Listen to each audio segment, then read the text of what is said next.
Maison de la culture d'Outesec. Un centre de recherche-action, de diffusion et de développement d'activités culturelles. Et pourtant, derrière se cache tout un passé.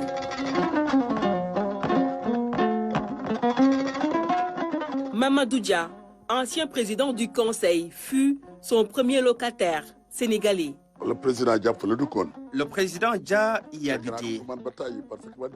Je l'ai trouvé plusieurs fois parce que je suis diaïste, qu'il avait demandé à habiter dans une maison pour prier à l'aube et pratiquer le wazifa. Située au cœur de la Médina dakaroise, dans la capitale sénégalaise, la maison de la culture Abdoulaye Doutesek renferme toute une histoire et a quelques souvenirs. El Hadj Khan, fils d'un des compagnons du président Dia, se rappelle. Dans la maison, il y avait de petits lions, il y avait des gazelles et beaucoup d'arbres.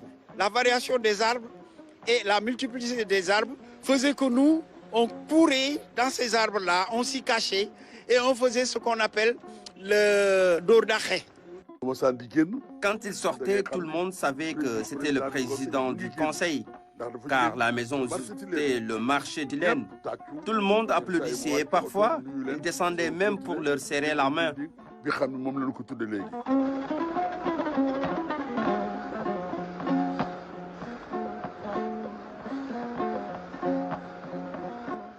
Érigée sur une superficie de 15 000 m², avec au milieu de sveltes cocotiers, la maison est un véritable chef-d'œuvre dans sa conception.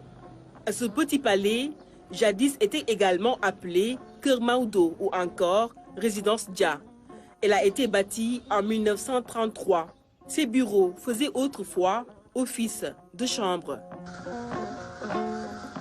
Ici étaient accueillis et récompensés les meilleurs élèves de la Médina et d'autres quartiers de Dakar en expansion.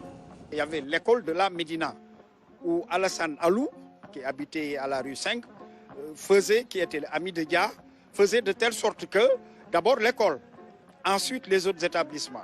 Ça, il le faisait et vraiment, on était très contents quand il le faisait. Cet édifice culturel est aussi un témoin d'une histoire tumultueuse, la crise politique de 1962, opposant Senghor à Dia. En effet, ce dernier a été arrêté sur ces lieux après les événements du 17 décembre. Le 17 décembre, on parlait de coup d'État ou coup de force. Et c'est le 18 décembre qu'il y a été arrêté. Ça, je m'en rappelle parce que je l'ai vécu. Mon papa a même été arrêté, puis libéré. Nous, enfants, ça nous a surpris. On n'était pas politique, ça nous a surpris. On ne savait pas ce qui se passait. Mais c'est après que notre papa nous a expliqué. Par la suite, la maison fut un pied à terre pour beaucoup de chefs d'État africains, obligés de quitter leur pays pour des raisons politiques, comme les coups d'État. On peut citer Daouda Kairaba Diawara, ancien président de la Gambie, Hissène Habré du Tchad, Ahmadou Ahidjo du Cameroun. Après son arrestation qui lui a conduit à Kédougou, beaucoup de personnalités étaient accueillies dans cette maison. La résidence Dia fut rebaptisée le 23 avril 1997, Maison de la culture par le président Abdou Diouf. Plus tard, on lui donnera le nom de l'illustre homme de culture, Abdoulaye Doutesek. La Maison de la culture d'Outesec, associée au souvenir du Maodo, est inscrite sur la liste nationale des sites et monuments historiques depuis 2004.